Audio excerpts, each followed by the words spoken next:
Hello, everyone, and welcome to Native English, the podcast where we help you speak English more naturally, more confidently, and more clearly in everyday life. I'm Mia, and I'm joined by my good friend and fellow English teacher, Max. How has your week been, Max? Hi, everyone. My week has been great, but something funny happened a few days ago. I was talking to one of my students after class. He wanted to tell me about his new job, and within 2 minutes he made several grammar mistakes without realizing it. First, he said, "My manager explained me the new project." A little later, he said, "I am agree with my boss." Then he added, "I have worked there since 6 months." I tried very hard not to laugh because he was speaking confidently and had no idea that anything sounded strange. That is such a common situation. The interesting thing is that many learners are not making these mistakes because they do not know English. They make them because the mistakes have become habits. After repeating the same sentence hundreds of times, it starts to feel correct. That was true for my student. When I corrected him, he looked surprised. He said, "Really? I have been saying these sentences for years." Nobody had corrected him before, so he continued using them every day. And that is why today's episode is so important. We are going to look at 10 very common grammar mistakes that English learners make all around the world.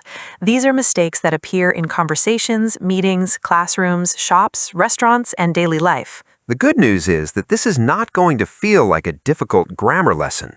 We are not going to fill your head with complicated rules or confusing terminology. We will focus on simple explanations, practical examples, and corrections that you can start using immediately.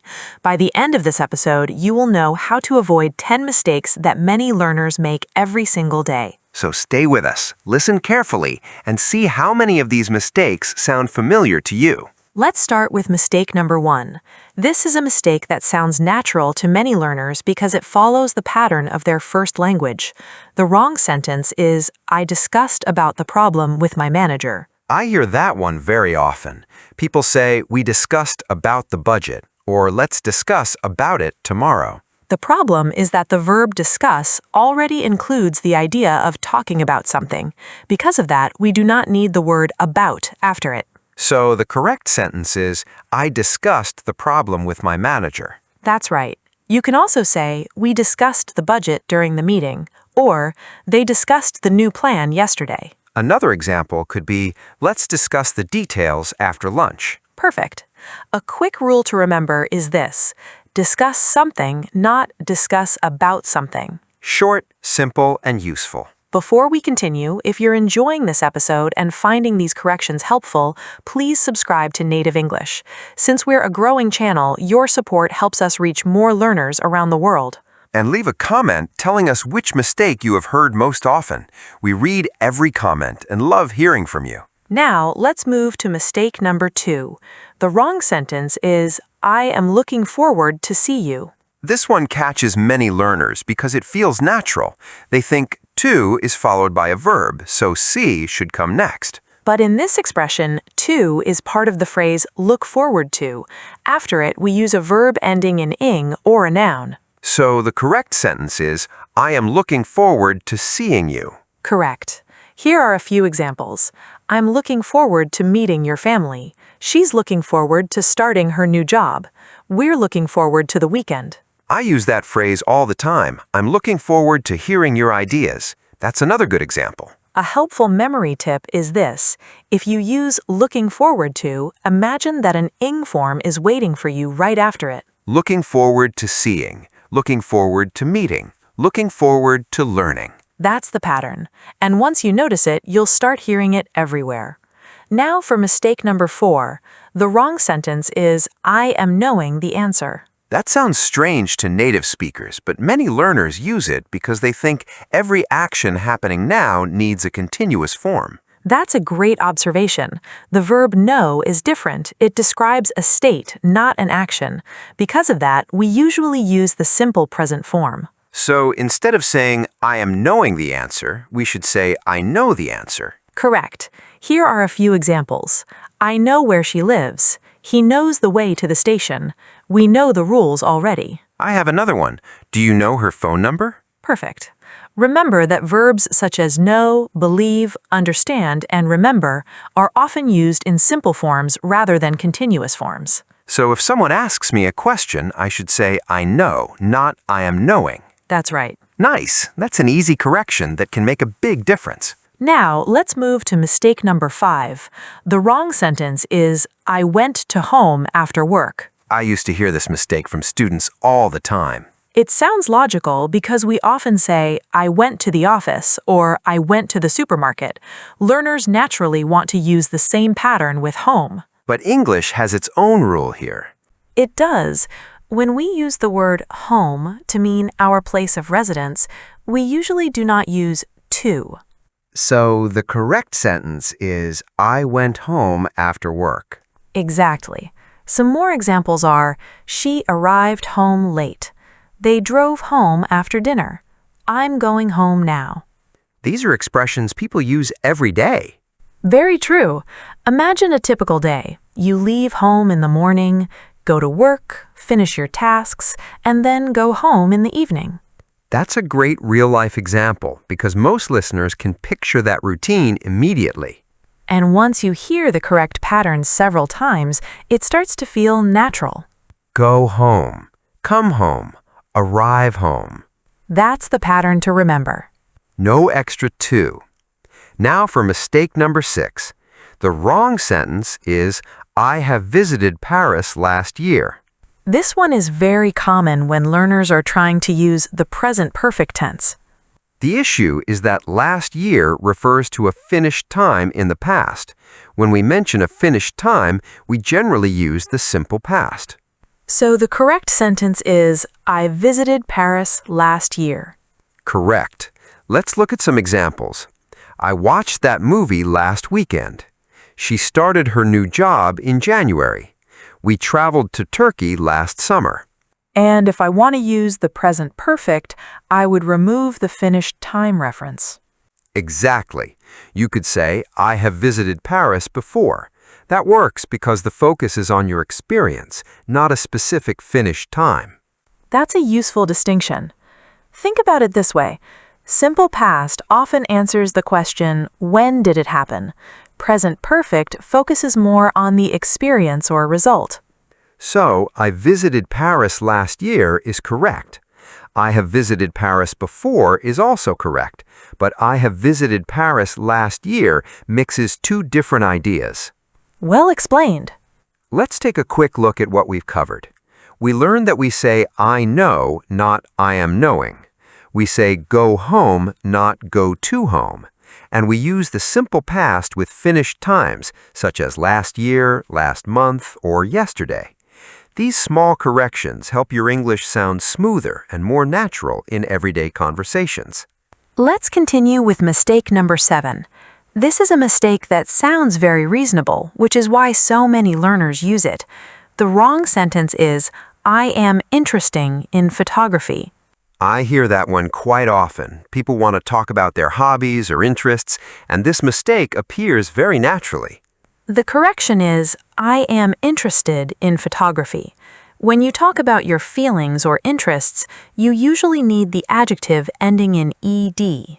So, if photography is something I enjoy, I should say, I am interested in photography. That's right. Here are a few more examples. She is interested in history. They are interested in learning new skills. I'm interested in trying that restaurant. Then, when do we use interesting? Good question. We use interesting to describe the thing that creates the feeling. For example, photography is interesting. History is interesting. That book is interesting. So the person is interested, but the topic is interesting. Perfect. That's an easy comparison to remember.